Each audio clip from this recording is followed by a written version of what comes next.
And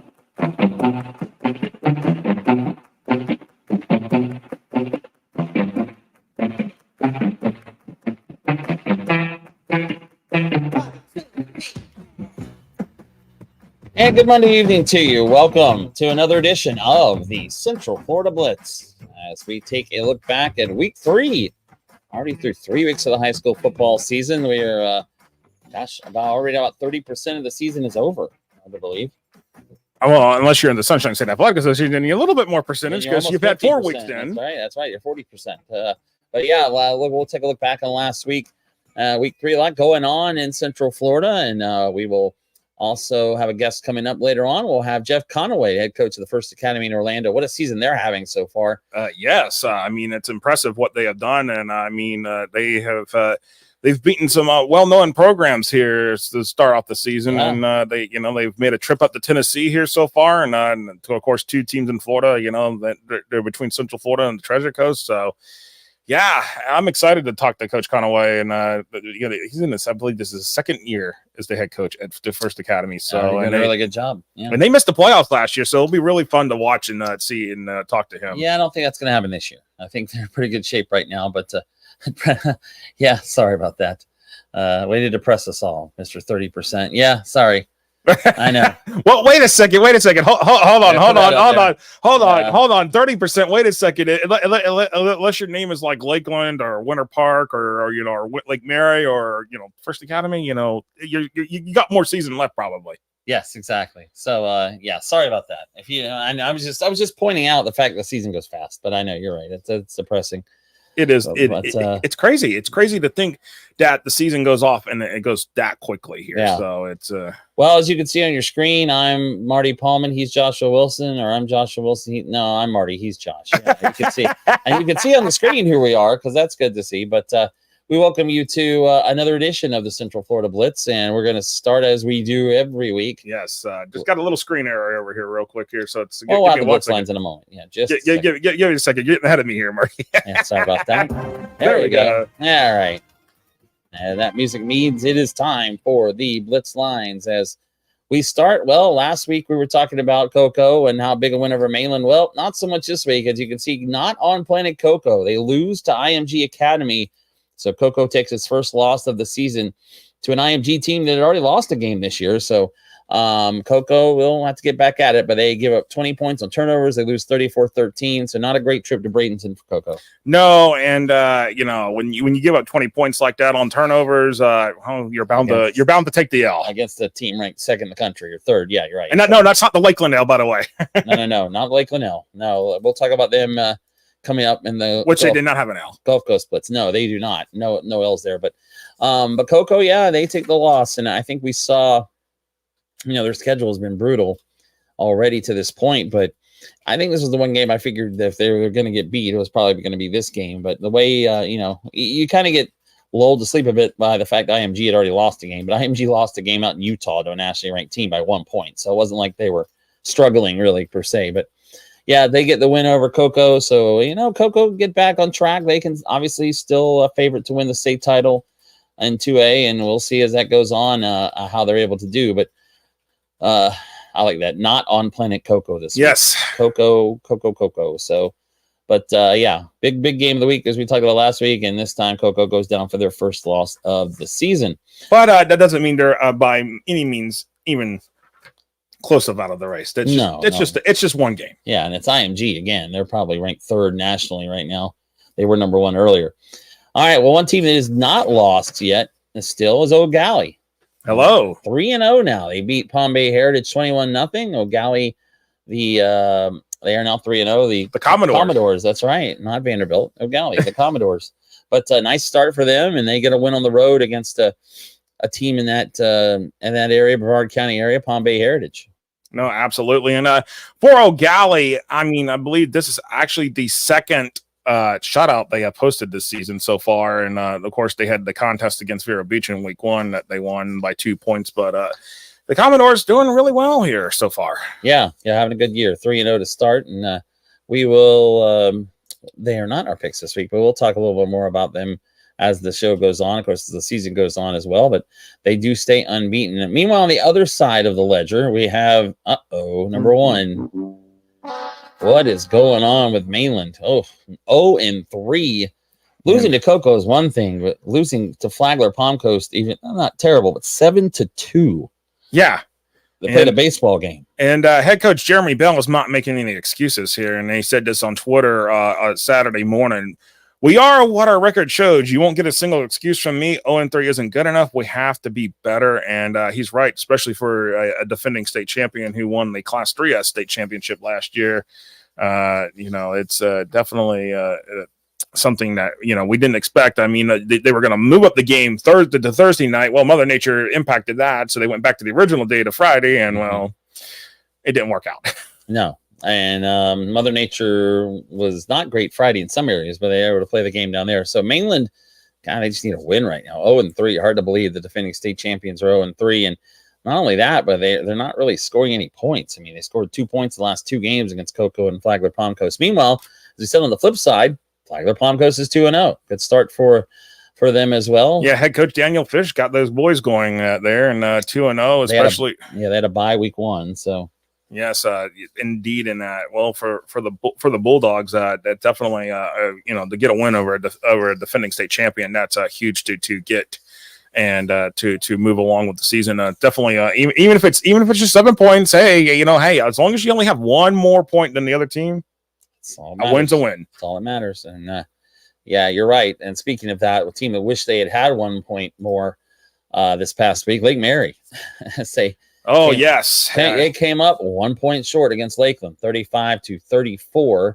And that game started late due to weather in Lake Mary, and it turned out to be a classic game. But Lakeland picks up another win on the road. Lake Mary's first loss of the season. No, you're absolutely right. And honestly, for the Rams, I mean, Scott Perry was adamant, hey, we just did a couple things here, there, and a couple things there, would have been potentially a different outcome. And Lake Mary would still be undefeated, and Lakeland would have a loss. Yeah, I think Lake Mary, though, they're going to definitely have something to say about the race in 7A. That's obviously a pretty good team. And they, taking Lakeland to the wire like that, even though they lost, was something that you definitely notice about the Lake Mary Rams. But Lakeland stays unbeaten. We'll talk about Lakeland coming up in the Gulf Coast Blitz a little bit later. But as we continue with the Central Florida Blitz, another team, Volusia Power. I like it. University's 3-0 now. Is it 3-0? And Spruce Creek are both 3-0. They're 3-0. I thought University was off this past week. I wrote. No, they. No, you're right. You're correct. They're 3-0. It's my fault. I wrote it in wrong in the. Yeah, University went to Pine Ridge, 34-0. No problem there for them. They're 3-0. And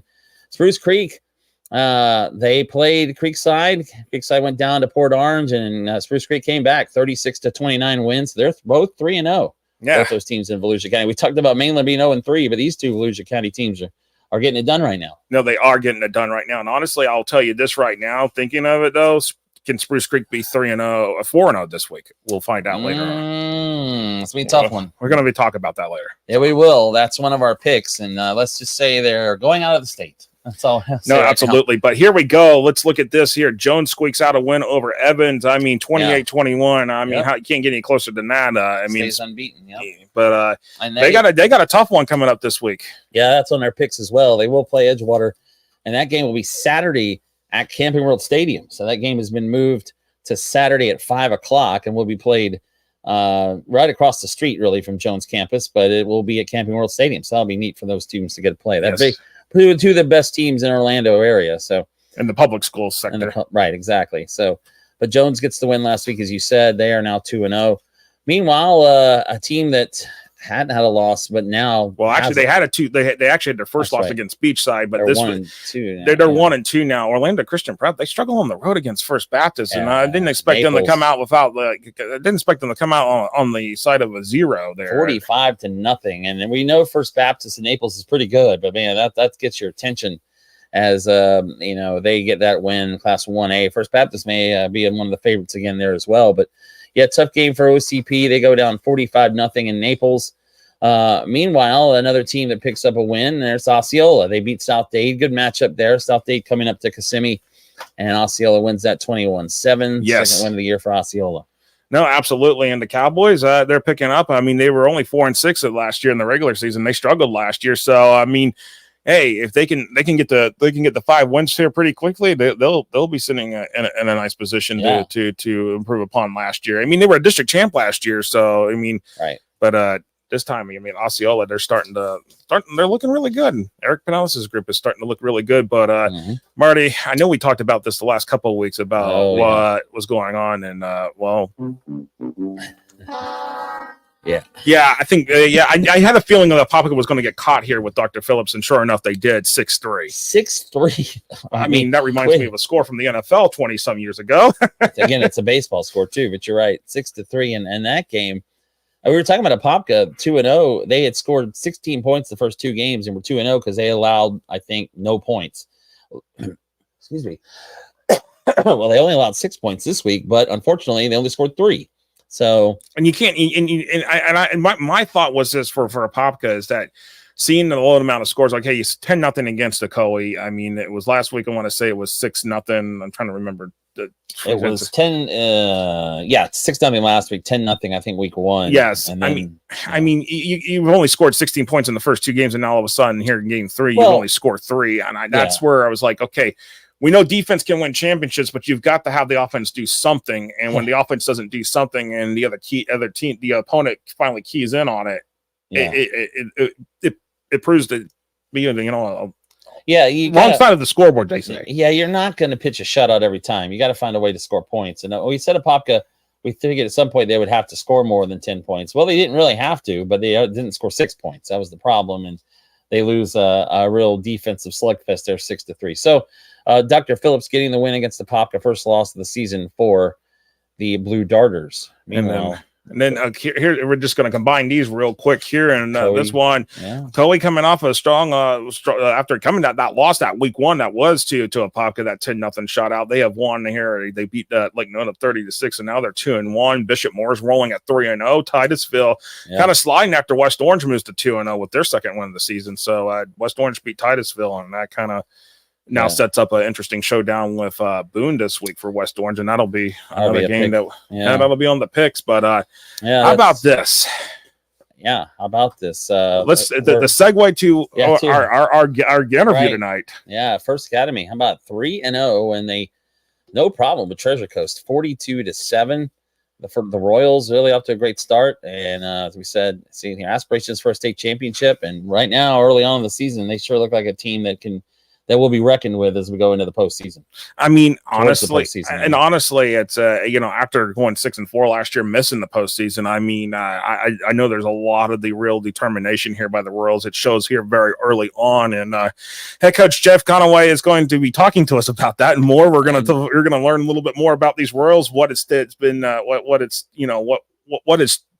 happened here for the Royals. Since last season, going in now 3 weeks into the season. Yeah. Sitting here 3-0 with a big, huge district game coming up this week. Yeah, Melbourne Central Catholic. That is a big game. It's going to be a tough one, too. So, First Academy able to stay unbeaten after this week. They'll have earned it. So, we'll talk more about that as well. That'll be one of our picks later as well. So, we will have plenty for you coming up with the pick 6. But first, we're going to take our first water break of the Central Florida Blitz, and we will come back with the head coach of the First Academy Royals, Jeff Conaway, here on the Central Florida Blitz.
No.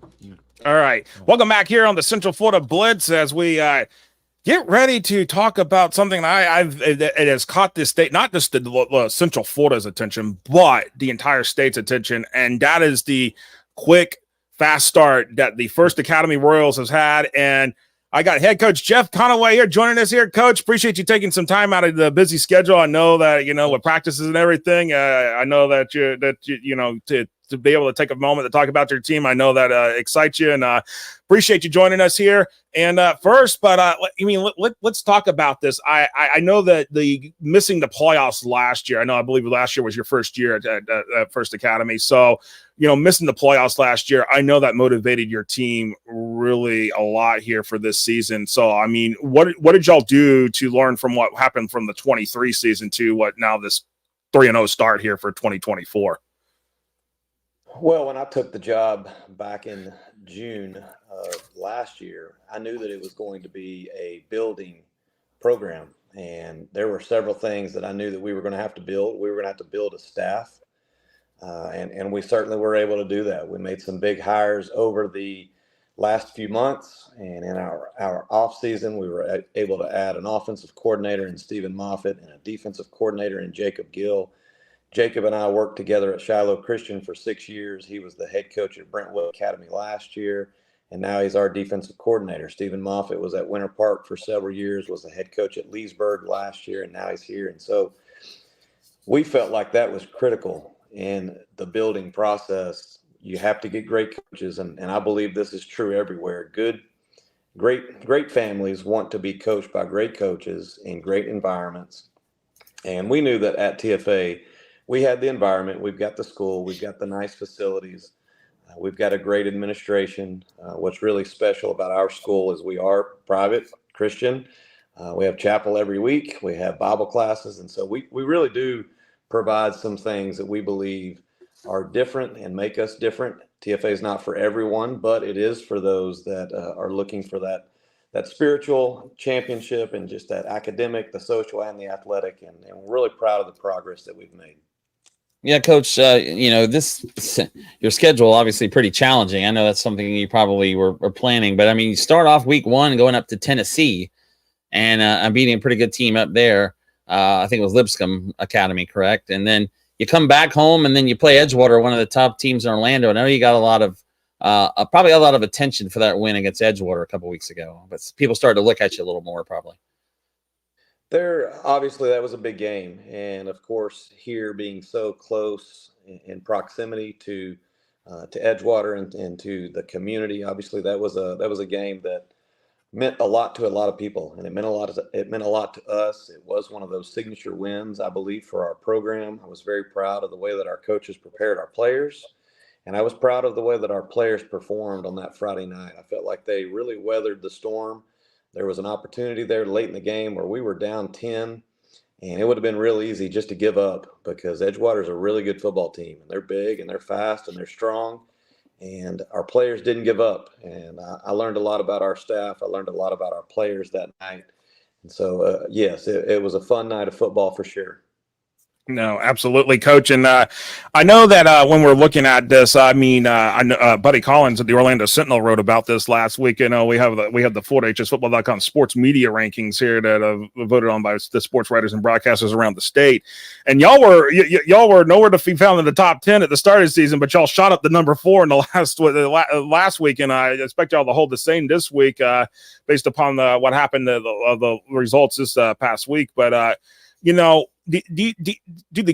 for you, does the ranking matter, or is it going to be more of is it more just a motivation piece for the kids to kind of keep going, or is it just like you have to kind of ignore that noise out there and just focus on the games itself?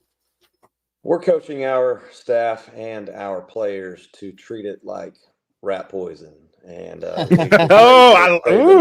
some Coach Saban there, huh? Yeah. It really is. We talked about it today. I sent it out in our family email over the weekend. We talked about it today at practice. Those things are good. And you play this game and you work really hard, very diligently in the off season, spring, summer, so that you can experience big games. And you want people to brag on you. You want to chase rankings and standings, and you want to be the best.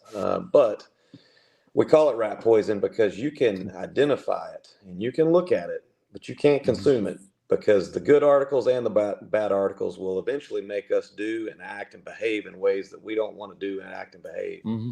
And so it's that mentality, it's cliche, but let's focus on what we can control. Let's get better every single day. We're not chasing a ranking right now. We're trying to chase excellence. We're trying to become as good of a football team as we can become. We want to be united. We want to have great brotherhood. We want to invest in each other.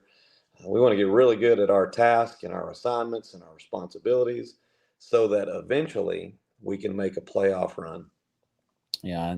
This week, Coach, another tough game coming up for you. You got to hit the road again to Melbourne Central Catholic. Always a good team, having a really good year. What do you know about the Hustlers? We're playing them this Friday night.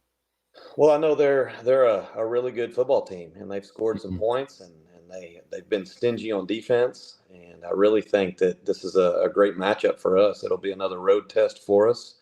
Anytime you have to load up and make a trip, I believe we're about an hour and a half, depending on traffic, from MCC.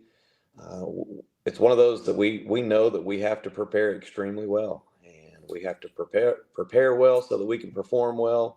I believe our guys will be up for the challenge. This is a team that I'm very proud of as far as meeting the expectations. We challenge them a lot, and for the most part, our guys have met or exceeded every challenge we've placed in front of them. And so it's just been a lot of fun to coach this team. No, absolutely, and let's talk about a couple of the key players here. I love how you call the quarterback Solomon Georges Jr. the CEO. I mean, that is cool. The general, the junior, whatever you want to call him, just make sure you call him a winner, is what was posted on the Royals football Twitter, or I say X account the other day. And I mean, talk about him. I mean, I know he has been a dynamic playmaker here for y'all for these first 3 weeks, and I know that y'all are very appreciative of what he's done so far. We love Junior. He is such a high character young man on and off the field. What I love most about him, we train our quarterbacks at TFA to be the best leader they can possibly be. We want them to be excellent in their decision making, and we want them to be accurate with the football. And he does a great job in all three of those. He leads extremely well. He's not afraid to work. It doesn't matter what the task is. He's willing to get his hands dirty and work hard at it. He makes great decisions, and he's learning a new offense, and there are a lot of intricate details. There's a lot of freedom that we give him. We run a lot of RPO, and we do a lot of things where he has to make decisions pre-snap and post-snap, and he's getting better and better at that. And he's extremely accurate. Some of the throws that he made week 3 last week against Treasure Coast were throws that couldn't have been thrown any better. The first throw of the game goes for a touchdown because he did exactly what he was supposed to do. Our receiver did a great job of making the right read, and he threw the football in the one spot that he had to throw it in order for that play to be successful. And so very proud and excited of Junior and the way that he leads our team. I mean, and it's not only just him, but you've got some other guys that are out there that are just making some big plays out here. And I mean, you got Brayden Benson, you got a couple of other guys that are just sitting here just really doing, I mean, not just offense, but defensively. And I think, at the end of the day, I think we have to remind everybody, football is a team game. It's a team sport, not an individual sport. So, I mean, talk about some of these other guys that are just really balling out, because at the end of the day, it is a collective team effort that's gotten y'all to 3-0. It really is. Our defense has been fun to watch. Guys like DJ Wiley and JP Furtado, Alex Willis, Trenton Thomas, CJ McCoy, Ryan Smith, all those guys up front really make the difference for us defensively. We're very aggressive. We move a lot. Coach Gill does a great job of creating variety and multiplicity on defense. And so I think that makes our opponents really prepare well, but I really think that gives us the advantage. Aiden Hall, Noah Maddox, Kyler Priester in the middle, doing a great job at collecting and making tackles. Jacob Sepula, Braden Evans, a sophomore, a junior and a sophomore, getting a whole lot of playing time. Danny Odom, Ben Whitfield. There's so many guys on defense that have contributed. And what I love about this team is they're doing a great job of being selfless. It would be one thing to create I want this, and I want numbers, I want tackles, I want throws and catches. But this team has been very selfless. And the brotherhood on the team has been strong on offense. Evan James, Demetrius McCray, Isaac Obrakta, Omari Hickson, those guys have just done a really good job of making plays. Dane Tompkins in the backfield at running back. Sam Abear has done a great job as our H-back, and then up front, Jarvis Williams, Noah Devine, Chance Barclay, Reed Ramsayer, and Sean Kentis have just really done a great job protecting the quarterback and creating those run lanes. I probably missed a few along the way, but very proud of, individually proud of a lot of guys on our team.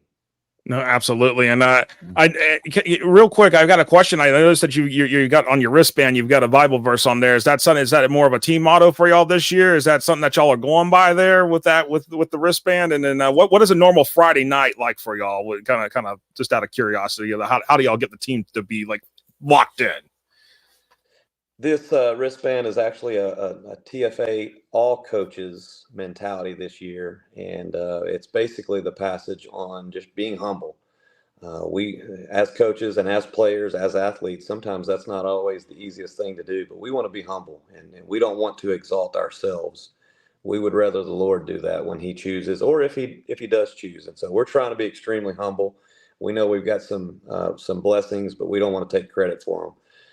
But as far as getting our guys ready, our theme this year is Dioko. And if you remember, there was a passage where Paul says, I'm forgetting what took place in the past, but I'm going to strain forward to the goal, to the prize. And that word Dioko, that Greek word Dioko, means press on, strain forward. And that's what we're trying to do. We're trying to forget what has happened in the past. We're trying to strain or run or go on a hunt forward for something as a team goal. And so our guys have done a great job of just reminding me of what that looks like. And I'm trying to do a great job of holding them accountable to what that looks like. And we're having a lot of fun. No, absolutely. And of course, that lot of fun comes out on Friday nights. And I know that this weekend, again, y'all will be, y'all big matchup against Melbourne Central Catholic. It's the first district game of the year. And, if you win that one, then it's you got the driver's seat, and that's what I know y'all want. And well, hopefully that'll be the case for y'all coming up this week. Yeah, like I said, we're really excited to get that first district game, and we know it's going to be a battle. And so excited to get on the road. Really excited to play a team that I've never played before. With this being my second year, we didn't play MCC last year, but I've been very impressed with their staff and just the way that they do things in all three phases of the game. So yeah, we're looking forward to that matchup. No, absolutely. And Coach, we definitely appreciate you taking some time to join us here on the Central Florida Blitz, and we'll keep a watch of what the Royals do here for the rest of the season, and see what the playoff prospects look like. And hopefully this year, instead of playoff, not sitting home watching everybody else, y'all will actually be playing. We sure hope so. When you put the amount of work, time, effort, and energy into it, and don't make the playoffs, like you said, it's very motivating. We're living on some of that motivation right now, but we're hoping to change the narrative this year. But thank you guys so much for having me on, and thank you so much for what you do for high school football. We really appreciate it. No, absolutely. And y'all can follow the First Academy on Twitter, with the team account. That's Royals double. It's actually, I believe it's a _FB. So you can follow them there on social media there, and then keep up with what the Royals are doing each and every Friday night and during through the week. Appreciate it, Coach. Thank you, Coach. Sir. All right.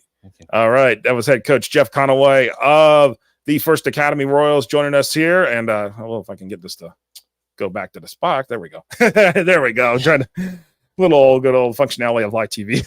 Some larger screen there. Yeah, that good interview there, Coach. Second year, and he's got this program really going in the right direction. I didn't look this up, but I don't believe has First Academy played for a state title in football. I don't know. No, they have not. Yeah, no, they have not. Hey, I mean, it's early, but so already some big wins, and this will be another big test for them Friday. If they get past that, then they have OCP in a couple of weeks. But that right now this team is hot, and they seem to really be playing good football. And I think we'll at least see them in the postseason, see how far they can get once they get not only hot, they broke into they're breaking into the top 25 here, and that's hot.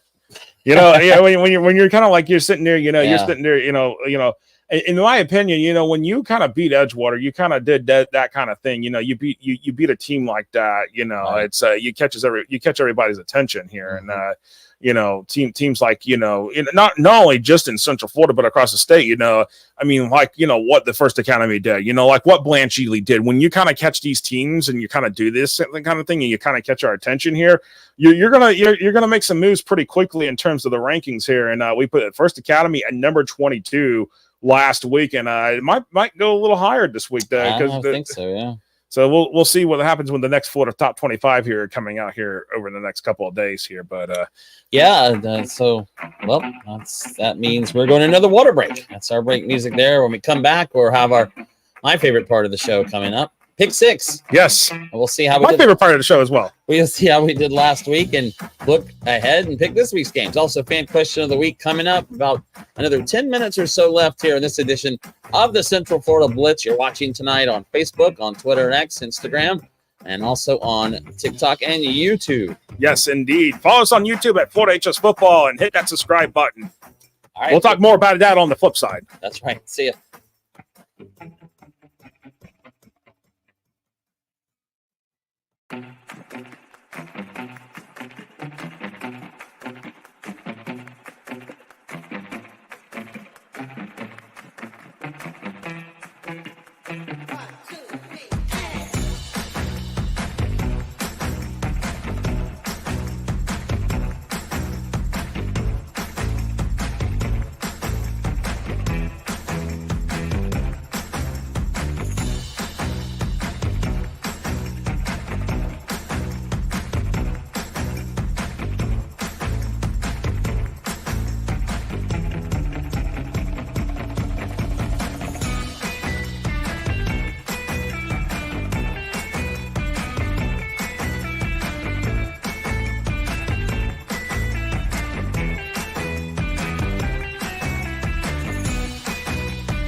All right. Welcome back to the Central Florida Blitz. Marty Pallman, Josh Wilson. I am Marty Pallman. He's Joshua Wilson, if you can see it on your screen. Or I can flip that around. Yeah, that's all right. We don't have to flip it around. No, just kidding. But anyways, hey, as we mentioned, we'll talk a little bit more on the flip side. Is that hit that subscribe button on YouTube. We're so close to 1,000 followers. Once we get to 1,000 followers, 1,000 subscribers, I should say, and then we got to grow our watch hours as well. But we're hitting certain metrics. If we hit these metrics, we can be able to do some different things with the show itself, and some new creative initiatives we can take a part of with the YouTube platform. So we definitely would appreciate y'all hit that subscribe button at Florida HS Football on YouTube, and then hit notification bell when we go live or post new content. You get notified through the YouTube app. Yeah, absolutely. So please do that, and that will help us out as well. And by the way, go ahead. And we're working on putting all the shows, the audio podcast, on the different platforms, including Apple Podcast, Spotify, and iHeartRadio, which are the three biggest podcasting platforms. So you know, be able to just listen to the audio version of the show too. So you know, if you listen to the audio version, you go back and listen to it. We appreciate you listening. If you're watching the show afterwards, after it's live, we appreciate you watching as well. So we definitely thank you all for watching the Central Florida Blitz and all the other Blitz shows that we have on FloridaHSFootball.com. Gulf Coast Blitz is tonight at 8:30. We'll have that going on till 9:15 tomorrow night. South Florida Blitz 7:30 to 8:15, and then the North Florida Blitz 8:30 to 9:15. So that's all coming up here every Monday and Tuesday this during the football season and after the season as well. Yes, we're going to be having a lot there, and another couple of things here.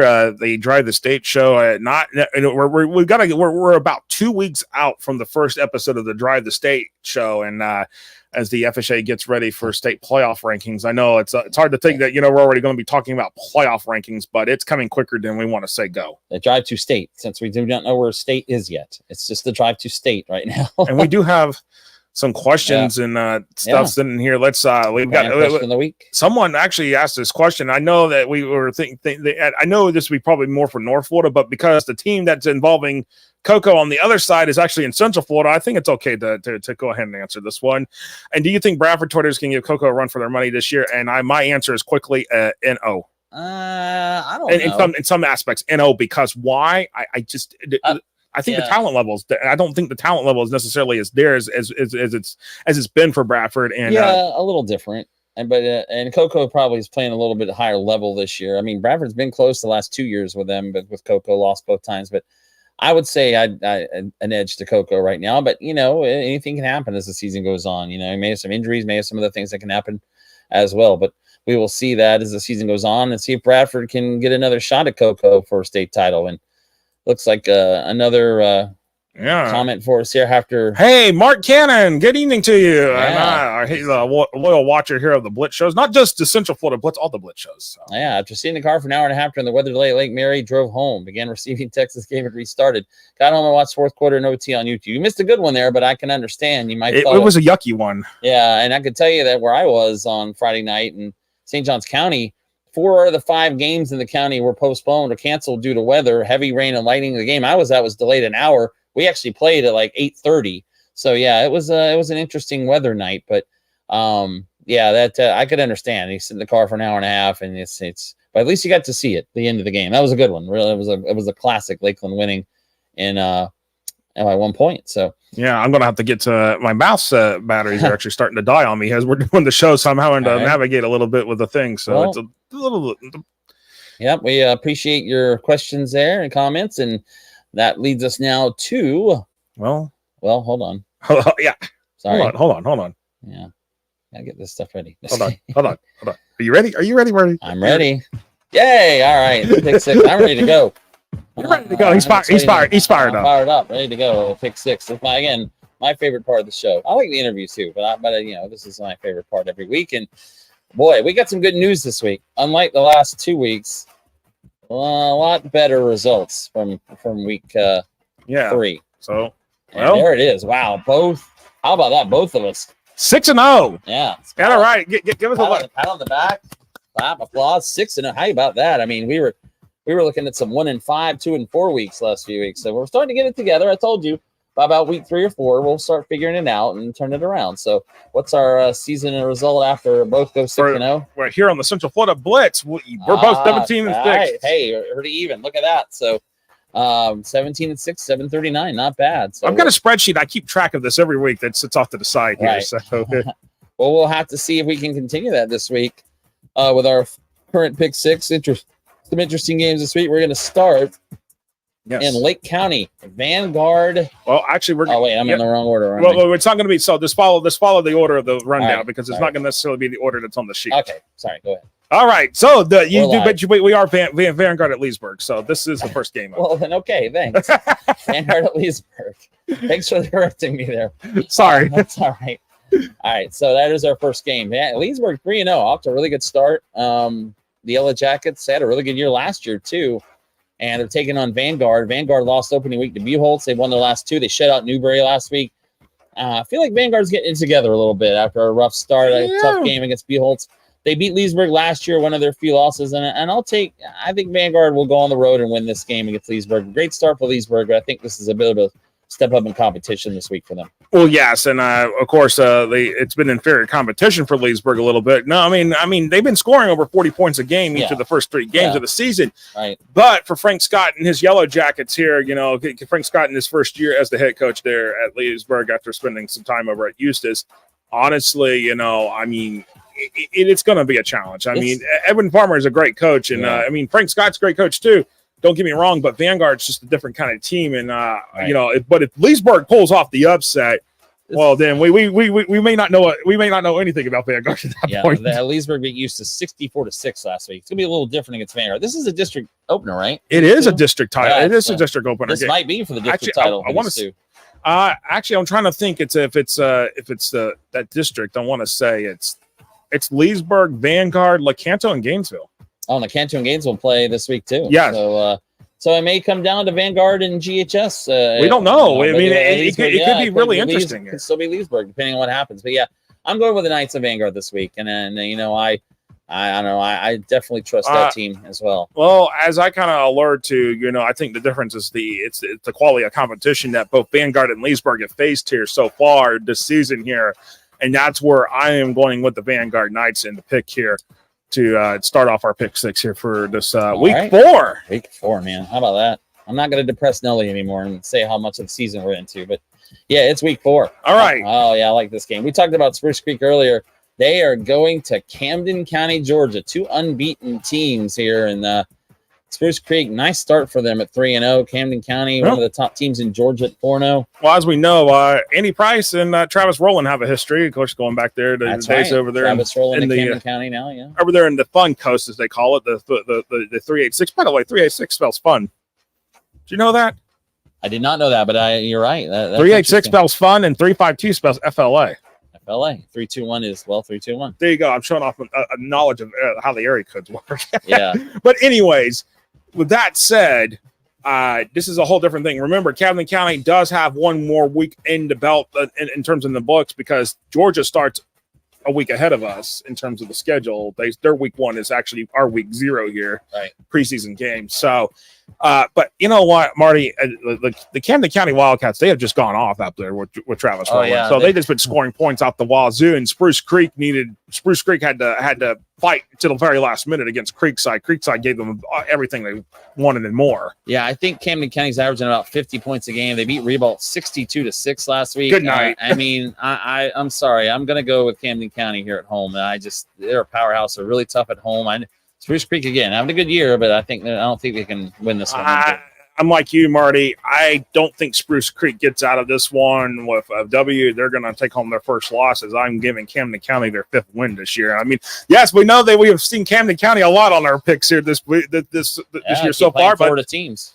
I mean, and they have the luxury of doing that, especially when we're right along the border. Yeah, it's true. They're about 30 minutes from Jacksonville. So yeah, good point. But all right, next up, as we continue through the pick 6, we have Boone at West Orange. Orlando area battle. We talked about West Orange 2-0. Going to 2-0. They beat Titusville, making them 0-2 last week, 24-21, and they get the Boone Braves, right? 2-1. Yes. And it's usually a pretty good matchup, but I'm going to go with the home team. I'm going to go to West Orange to win this and go to 3-0. And Marty, I'm like you. I felt like I was kind of torn until the last minute when I was kind of finally getting the rundown put together. I thought, well, Boone, I mean, they put some points up this year. Don't get me wrong. I mean, they did beat Olympia, so Olympia kind of on the downside. So, I mean, Boone's kind of, hey, looks like they're showing some improvement. But my gut is just it's at home game. The Warriors are looking really good. They beat a really good Titusville team. I feel like maybe Titusville took a step back here. I don't know. We'll see what happens here for the rest of the season. But with that said, I am taking the West Orange Warriors to win this game here on Friday night against the Boone Braves. All right, here. 3 for 3 so far. We've had the same pick there. Yes, crazy, is right? Yeah, that is crazy. All right, our next game is game number 4, and we will stay in the Seminole County, Central Florida. We'll go up by 4 a little bit. Up by 4. A good matchup here. Monarch. I think Monarch's 2-0, actually. No, Monarch is not. Monarch was off last week, and Monarch had the game against. They had a game that was postponed in the first quarter, so that game has not been officially made up. So they are 1-0. And they are coming in from South Florida to play Seminole. It's 2-0. Yes, and Monarch, state semifinals last year. They had to get that 30. They got that win their week 1, just barely in the Broward County showcase. But for me, my thought here is this, Marty, is that Sanford Seminole, they always draw a big home crowd for their home games. They have a loyal fan base. And honestly, for me, that's going to be a huge decision right here. And for you, what is your rationale? I like Seminole. You like Seminole? Well, this is go ahead. Oh, go ahead, Marty. No, I feel like this is another one of those games where Seminole playing good football. They're at home. Long trip for Monarch to come up there, and I just think Seminole wins this game. I think they're a better team. Seminoles will win. No, absolutely, and I'm that's where I said I went ahead and threw my pickup already, and that's where I'm kind of sitting at with you there, Marty, as well. And I just like those fighting Noles. Fighting Noles. There you go. All right. So a couple of Central Florida games next. Another Central Florida area game. We just talked about this. First Academy and Melbourne Central Catholic 3-0 against 2-0. Yeah, Melbourne Central Catholic off this past week. Probably a good thing for them, considering the way First Academy has been playing. They probably needed a little extra rest because they're going to need it. Yeah, they First Academy had no problem in their game against this past week against Treasure Coast. Won the course, as we said, at Lipscomb Academy in Nashville week 1, then at our Edgewater week 2. And you know what? I know Melbourne Central Catholics, they're 2-0, but I like First Academy, the way they're playing. I know it's on the road, but this team has been finding ways to win games against good teams, and I think they do it again. I'll take Coach Conaway's Royals to win this week on the road. And I'm with you as well. I feel like, the Hustlers are good. The Hustlers are playing a good brand of football. Of course, you beat a state runner-up in Trinity Catholic here as part of your 2 wins. And yes. But they don't have what we call the signature win in terms. I don't know if beating Trinity Catholic is a signature win like what First Academy has done with Edgewater. That to me is more of a signature win, if anything.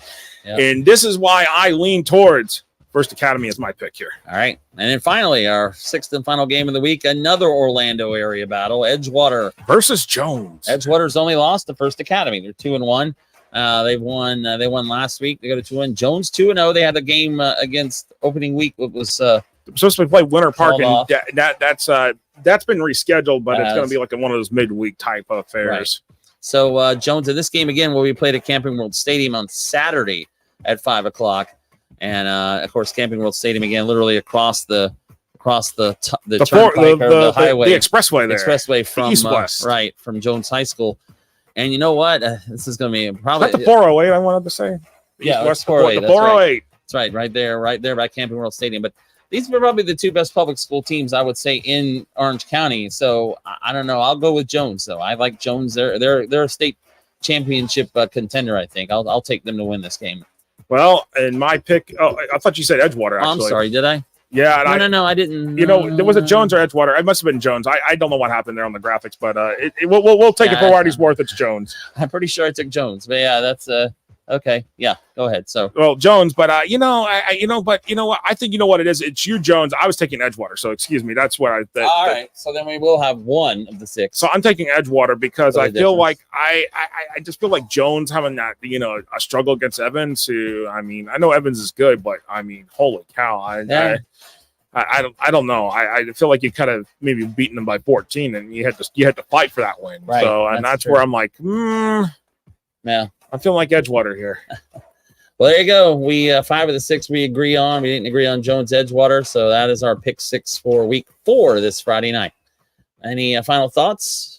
Well, it's been. It's hard to believe we're already talking about week 4, and then pretty soon it's going to be week 5, and we're going to be talking. So you're going to depress Nelly again. I'm sorry. We're gonna. Come on. We still got to get all the way through December before we can say it's officially over. So it's not over yet. Come on, it's still early. Nelly's looking forward to our Gulf Coast show. We'll be talking a lot about Lakeland, I'm sure. But yeah, we'll see. It's going to be an interesting week. A lot of big games coming up in Central Florida, so it'll be another fun week. Hopefully the weather will cooperate as it kind of on and off has this season so far, but we will see this Friday night. No, we'll see what happens. Hopefully Mother Nature will treat us well. Mother Nature. Actually, yes. He's laughing. He's rolling laughing. All right. I like it. All right. Well, that's going to do it for this edition of the Central Florida Blitz. We will talk to you again next Monday at 7:30 here. Yes. Stay tuned for the Gulf Coast Blitz coming up here at 8:30, and follow us on social media at Florida HS Football. It's up for X, Twitter. That is at FLA HS Football. And hit that subscribe button on YouTube. All right. Here we go. Well, that's it for now. We'll talk to you next week. Thanks for watching, and good night.